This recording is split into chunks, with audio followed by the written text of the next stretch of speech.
Welcome. In this episode, we're going to talk about when the child support agency takes away your tax refund. And that's a process called a tax refund offset. And we're going to show you some strategies in which to either reduce or defeat that process. It all starts here, what is called the W-4 form. And this is the new 2020 W-4 form, where there are 5 sections to this document. Next, we will talk about the actual statute that affects the refund process, such as 31 CFR 285.3. If you were single and you just had one job, then you would complete the W-4 form, which is Section 1 and Section 5. However, if you are single and paying child support, then we suggest that you check out Section 2, 3, and 4. We'll also discuss what's called the innocent spouse relief. That is, where if you have another family or you've been remarried and you still have your child support involved, there are some protection under the law. Hello, my name is Chris, and in this session, we're going to look at what is called the tax offset program, or where the child support intercepts your tax refund, and how you can either eliminate or avoid this process. As always, we ask for your support and we appreciate your support. We're saying donate if you can. Continue to support us by either following us on social media or like us and click the subscription bell. We have a section called Call to Action, where we give you the steps and strategies of what we're discussing in this process for the tax offset program. So the goal of this production is this. Part of the enforcement of child support, they take your tax refund. And so in this episode, we're going to look at how you can affect or reduce the amount that they take from you within your tax return. The offset of tax return payments falls under 31 CFR 285.3. And in this part of the statute, it says that the debt as used in this section is synonymous with past due child support. This is important. In this statute, what they've done was they've redefined the word debt to only mean past due child support. Second, they said that the past due child support is determined by the courts to be an administrative process under state law. Again, this is an administrative process under state law.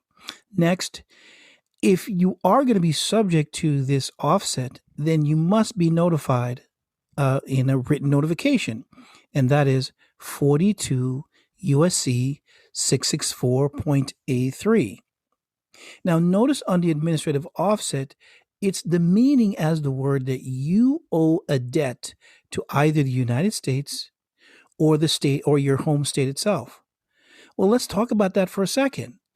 I thought this was about child support. When did you went into an agreement where you owe the state? We'll talk more about that later. So further in the statute of 31 CFR 285.3, it says that this section is a delinquent debt owed to the state, and that the states participate in this administrative offset through what is called a reciprocal agreement with the Secretary of the Treasury. And such reciprocal agreement may contain any requirements that the Secretary considers appropriate to facilitate the offset. Okay, so they're in an agreement or contract, and the requirements for that contract could be anything that the Secretary accepts. Next, it says that offset under this section is voluntary for both the fiscal services and the state. Voluntary. That means they do not have to participate with taking your tax return.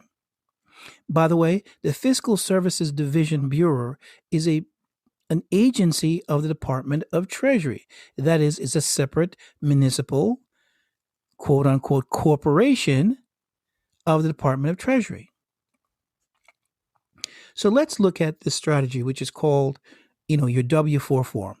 Your employer may not have copies of it. You may have to go to the IRS website and download it. And here we have on the screen, which is called the W-4 Employees Withholding Certificate. This is the form that you complete in order to adjust your tax return. So here is the W-4 form and your W-2 form, just for understanding. So any changes you make to the W-4 form, it affects the W-2 form.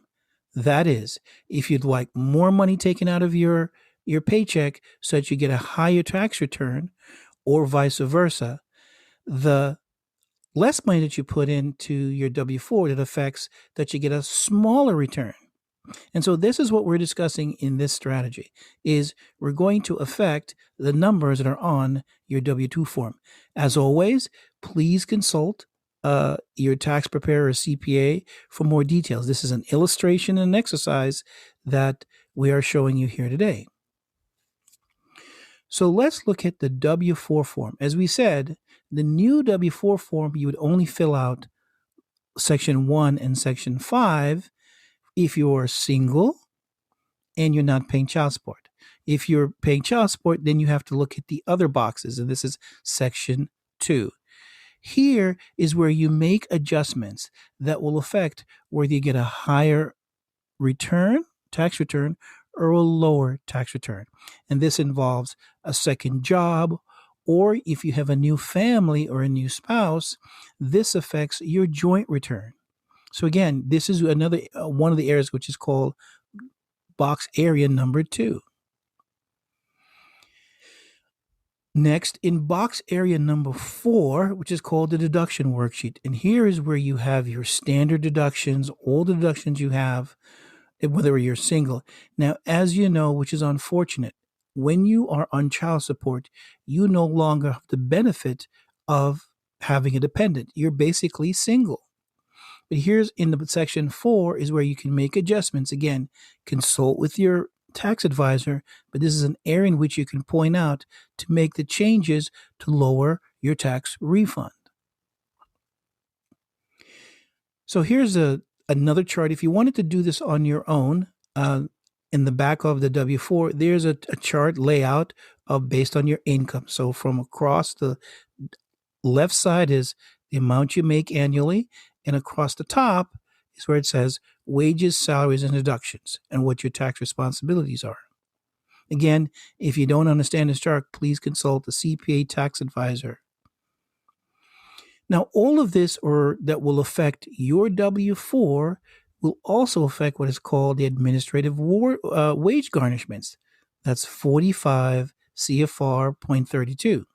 And here again, reminder that the wage garnishment process is a creditor-agency relationship. So similar to the offset program, right? This is just what is called a credit relationship. And we have other videos on the administrative offset we would love for you to check out. So now it brings us to what is called the innocent spouse relief. If you have a second family from child support, the IRS has a provision where you can protect that family from your child support. And the form is called 8857. And it's labeled Request for Innocent Spouse Relief. And that is, this is available where you can separate, if you file a joint return with your new family, that the return from your new spouse, is not affected by the child support. Now, here's another tip that we bring to you, that if you are on child support, you have the ability in which you can claim your child. The process is called, because IRS gives you a tax break. This is a video I would like you to check out, but you can claim your child in a specific year, whether or not you're the custodial parent. It's called the non-custodial process. In addition, in the year 2020, a new what is called stimulus process has been rolled out. But the good news is that there's what's called the tax return process, where you can claim your stimulus check if you did not receive it on your 2020 tax return. So while you're making changes to your W-4, you also want to take a look at how did the CARES Act or the Recovery Act affects your return. So here we are at a section what is called call to action. So here's our tip and our summary. If you want to understand why they're taking your refund, it falls under 31 CFR 285.3 and 285.6. And if you want to affect how much return you get so that they do not take or confiscate your tax return, you download the W-4 form, year 2020, from the IRS website. You complete that, either follow the process, or you consult a tax advisor and determine how you can lower your tax return so that you spend the money within the year that you actually earned it, as opposed to have it taken away from you, next tax refund season. So this brings us close to the end of our presentation. As we said, if you disagree with any of our recommendations or suggestions, please send us an email. We also ask that you subscribe to our channel and hit the notification bell. And as always, we're bringing you consistent, specific research, and we're asking for a gift of $25 or any donation of his like. And also, please review some of our videos that we have on various topics. Thanks. Have a good day.